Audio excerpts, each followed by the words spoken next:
Assalamualaikum warahmatullahi wabarakatuh. Nah, anak sekalian, salam semangat, karena semangat ini adalah modal pertama kita supaya kita tetap termotivasi dalam belajar.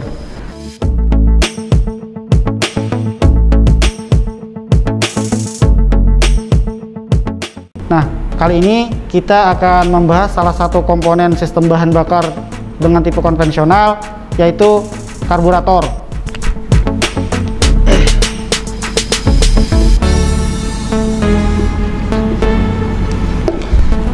Nah, karburator pada sistem bahan bakar tipe konvensional memiliki peran yang cukup banyak. Pertama, perannya adalah mencampurkan udara dan bahan bakar yang akan disuplai ke dalam ruang bakar. Kemudian dia juga berperan untuk mengatur perbandingan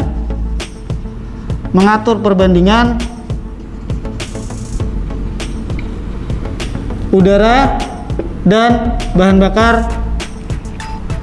Kemudian selain dia mengatur perbandingan udara dan bahan bakar, karburator juga berperan untuk mengatur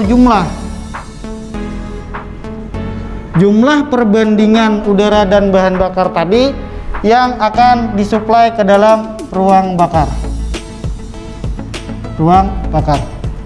Perbandingan yang ideal secara teori adalah ada pada 1 gram bahan bakar berupa bensin berbanding dengan 15 gram udara. Ini perbandingan secara teori. Kemudian prinsip kerja karburator sendiri adalah memanfaatkan tekanan negatif yang dihasilkan di ruang bakar atau terjadi di ruang bakar ketika piston bergerak menuju titik mati bawah saat langkah hisap. Tekanan negatif atau kevakuman ini nanti akan membuat udara luar mengalir ke area ruang bakar dengan melewati karburator. Ketika udara mengalir melewati karburator, pada daerah karburator terjadi efek Venturi. Efek Venturi ini akan terjadi apabila ada aliran udara melewati suatu penampang atau paralon atau pipa, dan di bagian pipa itu terdapat penyempitan, maka di daerah penyempitan itu nanti akan terjadi perubahan kecepatan aliran udara dan penurunan tekanan. Nah, penurunan tekanan atau kevakuman inilah nanti yang akan dimanfaatkan oleh bahan bakar yang ada pada penampungan bahan bakar untuk mengalir melewati saluran yang ada pada karburator hingga bercampur dengan udara, kemudian diteruskan ke ruang bakar. Pada pertemuan kali ini kita akan membahas 2 jenis karburator. Yang pertama, jenis karburator piston valve, di mana karburator jenis ini perubahan venturinya dipengaruhi oleh gerakan naik turun throttle valve. Throttle valve nanti turun naik bersamaan dengan tarikan grip throttle atau handle gas pada pengendara. Itu ciri khususnya karburator ini. Kenapa karburator ini juga disebut karburator tipe langsung? Karena memang perubahan area venturi terjadi secara langsung. Nah, komponen-komponen pada karburator ini yang pertama adalah throttle valve. Kemudian pada throttle valve juga ada jet needle. Nanti jet needle ini fungsinya untuk menutup saluran main jet. Kemudian komponen berikutnya adalah fluid chamber. Fungsinya adalah sebagai penampungan sementara bahan bakar. Pada fluid chamber juga terdapat 2 komponen. Yang pertama adalah overflow pipe. Overflow pipe ini fungsinya untuk mengalirkan bahan bakar menuju saluran pembuangan ketika bahan bakar ada pada atas bagian ujung pipa. Jadi fungsinya untuk membuang bahan bakar agar tidak terjadi banjir. Kemudian pada bagian fluid chamber juga sebenarnya terdapat drain screw. Nah, drain screw ini fungsinya juga sama untuk membuang bahan bakar yang ada pada bagian dalam fluid chamber, tetapi dia memiliki saluran sendiri, sehingga meskipun bahan bakar tidak sampai atas permukaan pipa overflow, tetap bisa kita buang karena dia sebenarnya memiliki saluran sendiri. Cara membuangnya hanya tinggal putar ke arah berlawanan jarum jam. Nah, kemudian komponen lainnya pada karburator adalah fluid atau pelampung. Pelampung itu nanti bekerja sama dengan fluid valve untuk mengatur pasokan bahan bakar yang akan dimasukkan ke dalam fluid chamber tadi. Jadi fluid valve dengan fluid ini bekerjanya turun naik. Ketika dia posisinya naik, maka fluid valve juga akan ikut naik dan secara otomatis dia nanti akan menutup saluran bahan bakar yang akan dialirkan menuju fluid chamber. Kemudian jika jumlah bahan bakar sudah mulai berkurang karena pemakaian, fluid akan turun. Turunnya pelampung ini nanti juga akan membawa fluid valve ikut turun sehingga saluran bahan bakar tadi kembali terbuka. Kemudian komponen yang ada pada karburator tipe piston valve adalah saluran slow jet. Saluran slow jet ini fungsinya untuk menaikkan bahan bakar hingga bercampur dengan udara pada saluran slow circuit. Kemudian nanti dia bercampur dengan bahan bakar pada blink hole. Jadi di slow jet juga ada blink hole atau lubang-lubang yang fungsinya nanti untuk menembuskan udara hingga bercampur dengan bahan bakar sebelum diteruskan ke dalam ruang bakar. Nah, kemudian pada karburator tipe piston valve juga terdapat main jet atau main circuit.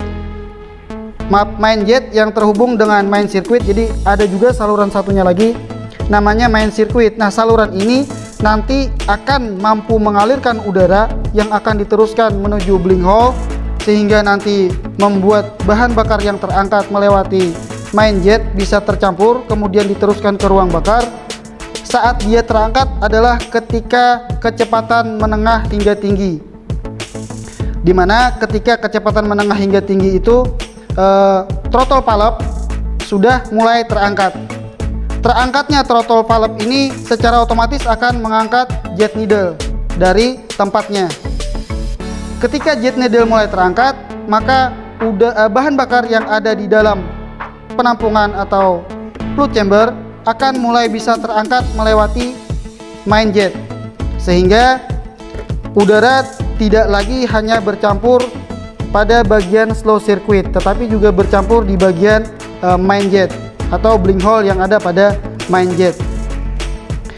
Nah, komponen selanjutnya pada karburator adalah stop screw valve.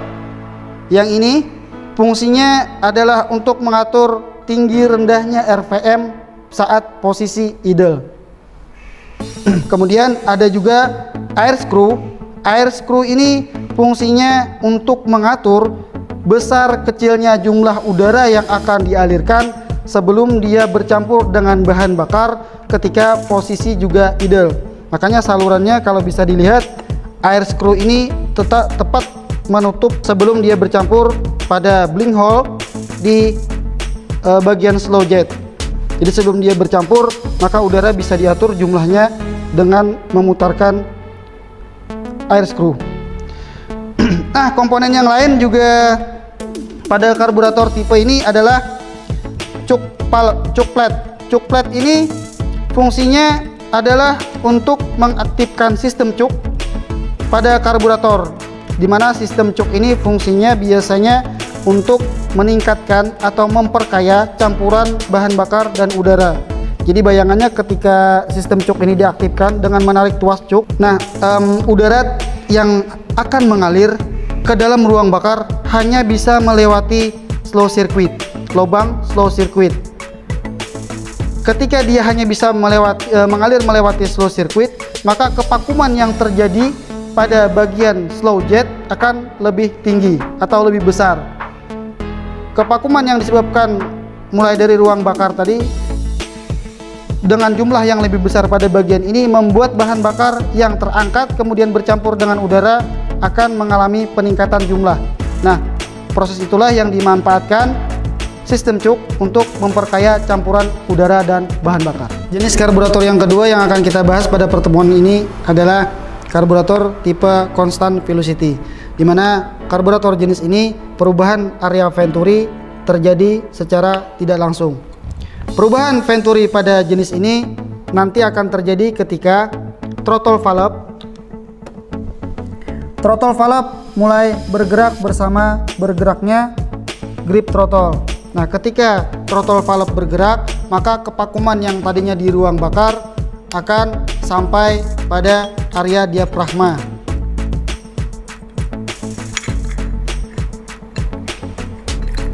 Dengan jalan melewati lubang yang bagian ini. Nah, ketika tekanan negatif di ruang bakar tadi ikut menarik bagian diafragma, maka secara otomatis vakum piston akan bergerak ke atas.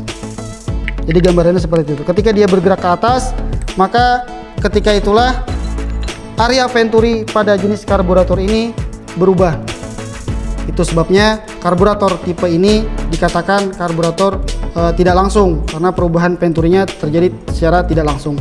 Sama pada karburator yang pertama, komponen-komponen yang ada di karburator ini hampir sama. Ada jet needle, kemudian ada vakum piston, ada juga fluid chamber. Kemudian yang membedakan antara karburator dengan tipe ini dengan yang sebelumnya saya jelaskan di awal tadi adalah adanya tambahan saluran bahan bakar yang digunakan ketika pengendara mengaktifkan sistem cuk. Jadi kalau mau kita lihat, Bapak buka dulu supaya mudah dilihat. Ini fluid dan fluid valve fungsinya sama dan cara kerjanya juga sama. Kemudian, nah ini yang pertama adalah main jet. Sama seperti di karburator yang Bapak jelaskan di awal tadi, main jet ini nanti hanya akan bisa bekerja atau mengalirkan bahan bakar menuju bling hole hingga bercampur dengan udara ketika venturi atau piston valve mulai terangkat, sehingga dia juga akan ikut mengangkatkan jet needle. Seperti yang kita ketahui, fungsi jet needle adalah untuk menutup saluran main jet, sehingga ketika dia terangkat maka saluran main jet mulai terbuka, dan barulah ketika itu bahan bakar akan bisa mengalir melewati area ini. Ini spring, fungsinya nanti untuk mengembalikan vakum piston kembali ke arah bawah. Kemudian di karburator ini juga terdapat saluran slow jet yang fungsinya juga sama. Slow jet ini hanya berhubungan dengan slow circuit. Nah, slow circuit ada di bagian sini. Di slow circuit nantinya dia akan mengalirkan udara ketika kondisi percepatan idle. Jadi kalau percepatan idle, throttle valve belum terbuka, udara yang akan mengalir karena ada kevakuman di ruang bakar hanya bisa melewati slow circuit. Karena pada main circuit juga tidak bisa mengalir disebabkan oleh jet needle masih menutup saluran ini. Nah, slow circuit nanti akan berhubungan langsung dengan slow jet. Kemudian bercampur dengan udara bercampur dengan bahan bakar di bagian bling hole, dan seterusnya diteruskan ke area ruang bakar melalui saluran yang ada pada bagian belakang valve. Bedanya, jika pada karburator yang pertama tadi yang kita atur pada kecepatan idle itu adalah udara, jumlah udara yang akan mengalir kemudian bercampur. Pada tipe karburator ini yang kita atur adalah jumlah udara yang sudah bercampur dengan bahan bakar. Jadi pilot screw yang ada di tipe karburator ini berhubungan ke saluran udara dan bahan bakar yang telah bercampur di bagian slow circuit. Jadi sudah bercampur baru bisa kita atur jumlahnya. Itu juga perbedaan yang mendasar antara karburator ini dengan karburator yang sebelumnya tadi. Nah, di karburator ini seperti yang saya bilang di awal, memiliki saluran bahan bakar sendiri ketika kita mengaktifkan cuk. Jadi cuk pada karburator ini sama, fungsinya adalah untuk memperkaya campuran udara dan bahan bakar. Bedanya ini adalah cuk. Ketika kita mengaktifkan cuk, maka saluran udara, ini saluran udara cuk, saluran udara cuk atau sistem cuk akan terbuka.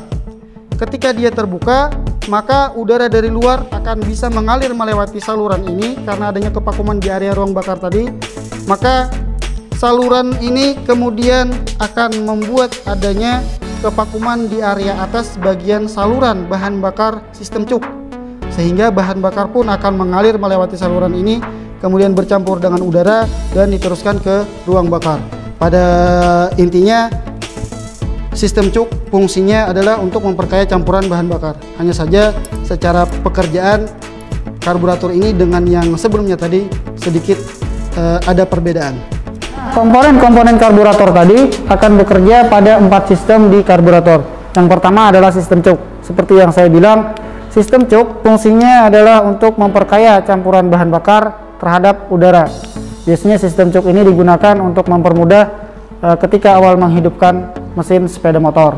Karena seperti yang kita ketahui, ketika suhu masih dingin, maka biasanya bahan bakar akan sedikit lebih susah untuk mengendap. Kemudian sistem yang kedua adalah sistem fluid. Seperti yang saya ceritakan di awal tadi juga, dia berfungsi untuk memasok bahan bakar yang akan masuk ke dalam fluid chamber atau penampungan sementara. Di sistem fluid terdapat 2 saluran buang. Yang pertama melewati overflow pipe, kemudian drain screw. Ini persis seperti yang saya ceritakan di awal. Kemudian sistem yang ketiga adalah slow supply system, di mana sistem ini bekerja pada putaran ideal dan rendah. Karena pada sistem ini valve belum membuka, sehingga aliran udara hanya bisa melewati slow circuit. Kemudian ada bagian yang bisa kita atur ketika putaran ideal. Yang pertama adalah throttle stop screw. Ini fungsinya untuk mengatur ketinggian RPM pada posisi ideal. Kemudian yang kedua adalah air screw.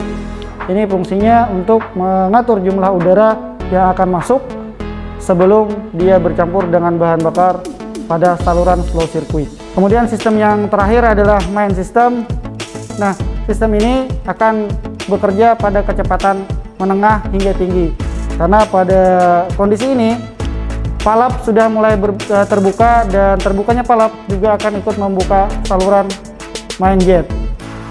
Sebab valve akan bergerak bersama dengan jet needle.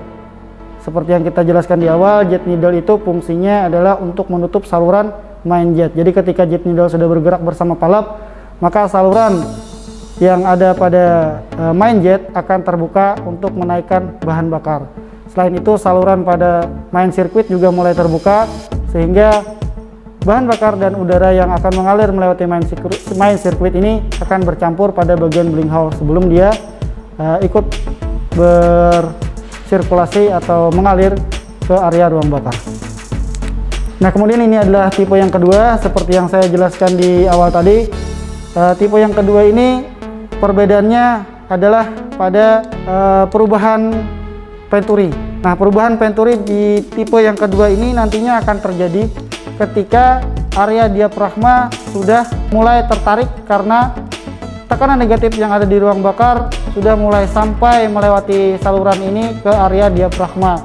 Nah, sampainya tekanan negatif itu atau tarikan kevakuman itu ketika valve sudah mulai bergerak. Itu perbedaan yang mendasar antara karburator yang tipe ini dengan yang sebelumnya tadi. Nah, itu tadi penjelasan tentang cara kerja karburator, baik itu tipe constant velocity maupun tipe piston valve pada sistem bahan bakar. Kesimpulannya, kedua karburator ini sebenarnya memiliki peran dan fungsi yang sama pada sistem bahan bakar tipe konvensional. Hanya saja ada sedikit perbedaan dari cara kerja karburator. Jika pada piston valve perubahan venturi terjadi secara langsung, maka pada constant velocity perubahan area venturi terjadi secara tidak langsung, atau terjadinya ketika ada tekanan negatif yang terhubung dengan area diafragma. Nah, itu saja yang bisa Bapak sampaikan di pertemuan kita kali ini.